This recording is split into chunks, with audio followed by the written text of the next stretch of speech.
2000 கோடி ரொம்ப கம்மிங்க. அதெல்லாம் ரொம்ப கம்மி. எவ்வளவு சம்பாதிக்கலாம் அவங்க?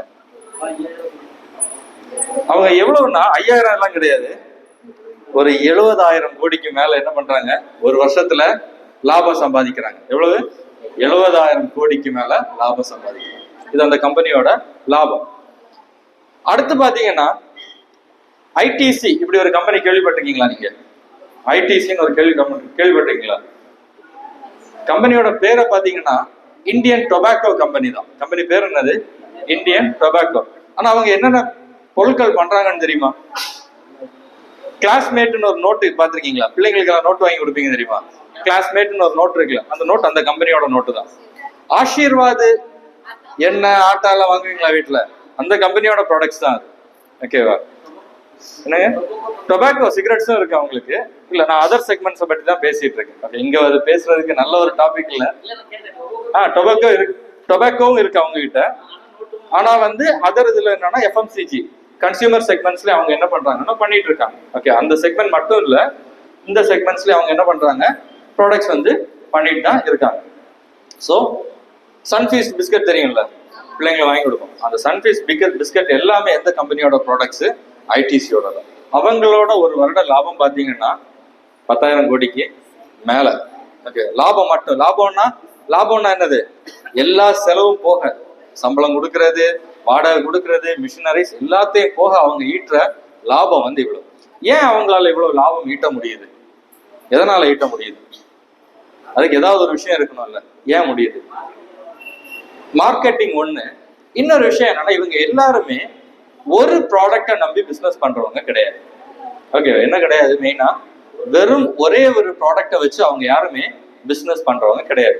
எல்லாருக்கும் இப்ப நான் ஐடிசி எக்ஸாம்பிள் சொன்னேன். என்னென்ன இருக்கு? வீட்டுக்கு தேவையான பிஸ்கட் இருக்கு, நோட் புக் பண்றாங்க, ஹோட்டல் பிசினஸ் இருக்கு. ஓகேவா? அதுக்கு மேல டொபாக்கோ ப்ராடக்ட்ஸ் இருக்கு. அதுக்கு மேல என்ன பண்றாங்க? பென்னு, நோட்டு, கிளாஸ்மேட், இது எல்லாமே இருக்கு. இன்னும் நிறைய பிசினஸ் அவங்க கிட்ட. மாமா எர்த்னு ஒரு கம்பெனி தெரியுங்களா? அந்த காஸ்மெட்டிக்ஸ் எல்லாம் பண்ணுவாங்க. அதுல one of the largest shareholder இந்த ஐடிஸ்.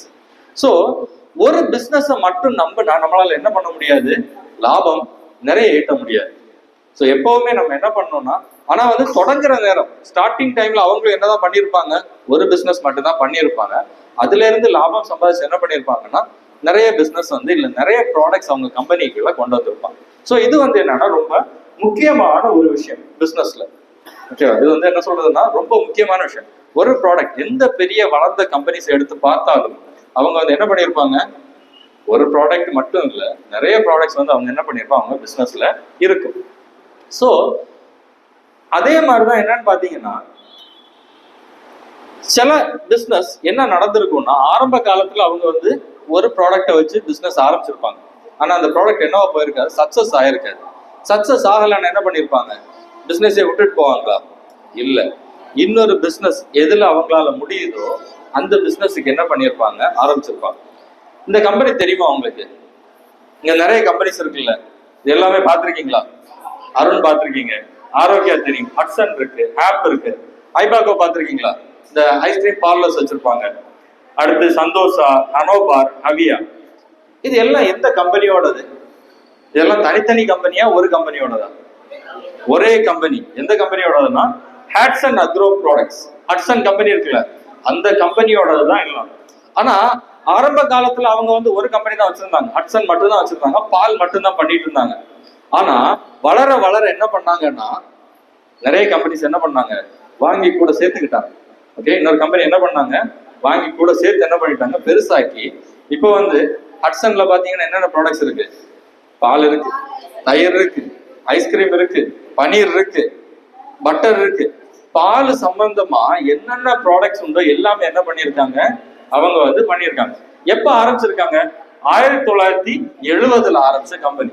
50 வருஷத்துல என்னன்னா இந்தியாலேயே பெரிய ஒரு மில்க் ப்ராடக்ட்ஸ் பேஸ் பண்ணி இருக்கிற கம்பெனி தான் என்னது இப்போதைக்கு இந்த ஹட்சன்ங்கிற கம்பெனி. இது ஆரம்பிச்சது யாரு?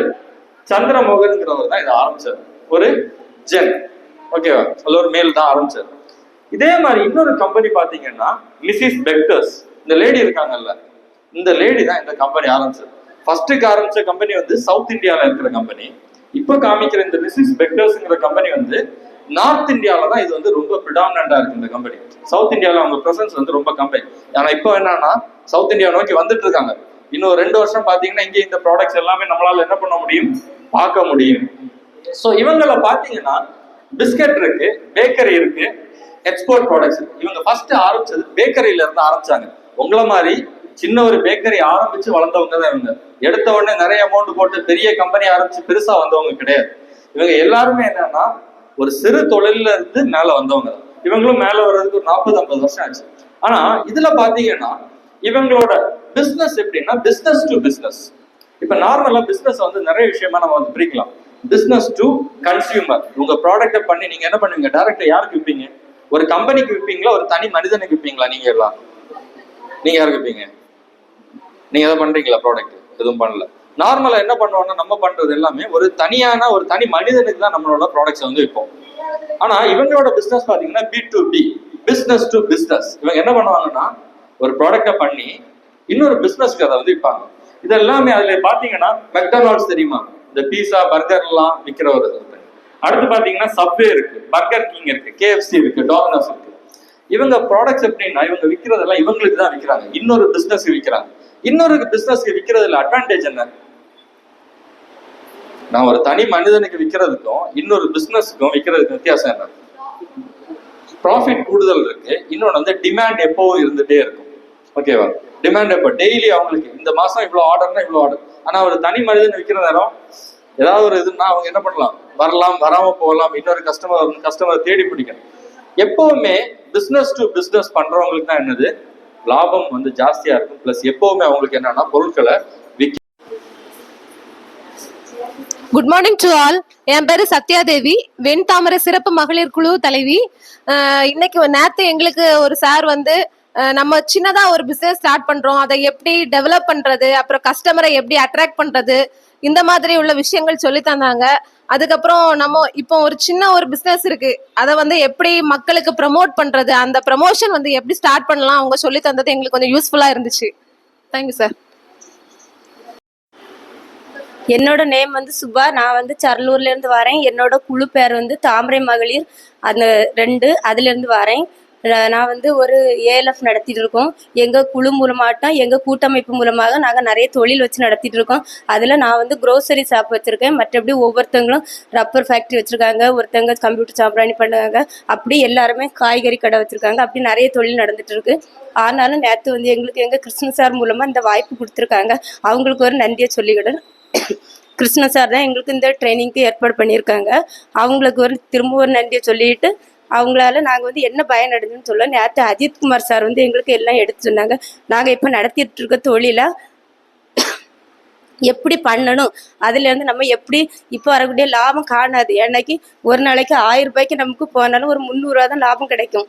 இருந்தாலும் அந்த லாபத்தை நம்ம எப்படி முயற்சி பண்ணி எந்த இதெல்லாம் பண்ணணும், நம்ம அந்த தொழிலில் எவ்வளோ ஈடுபாடாக இருக்கணும், அதை பற்றி சொல்லி தந்தாங்க. அதனால தான் படி அறியாதனால எனக்கு இப்படி மூச்சு வந்து அந்த அப்படி சொன்னாங்க.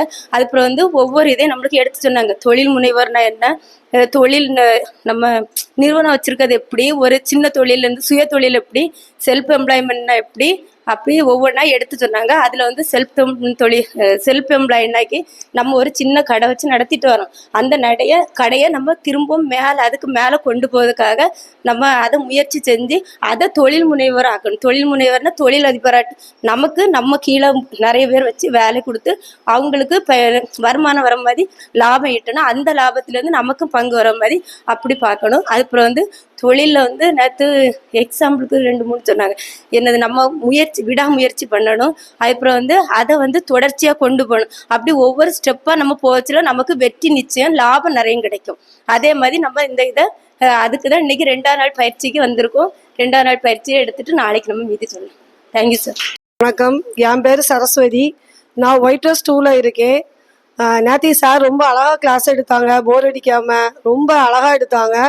அவங்க சொன்னதில் வந்து எனக்கு விடாமுயற்சியாக பிஸ்னஸ் இப்போ நடத்தும் போது எந்த இடத்துலையுமே நம்ம சோர்ந்து போகக்கூடாது, எந்த இடத்துலையுமே நம்ம தளர்ந்து இல்லாமல் நம்மளோட முயற்சி நிறைய போட்டோம்னா அதுக்குள்ள எஃபெக்ட் நமக்கு கிடைக்கும் அப்படிங்கிற மாதிரி நல்லா அழகாக சொல்லி கொடுத்தாங்க. எனக்கு அது ரொம்ப என்னோட இதுக்கு ரொம்ப எனக்கு யூஸ்ஃபுல்லாக இருந்தது.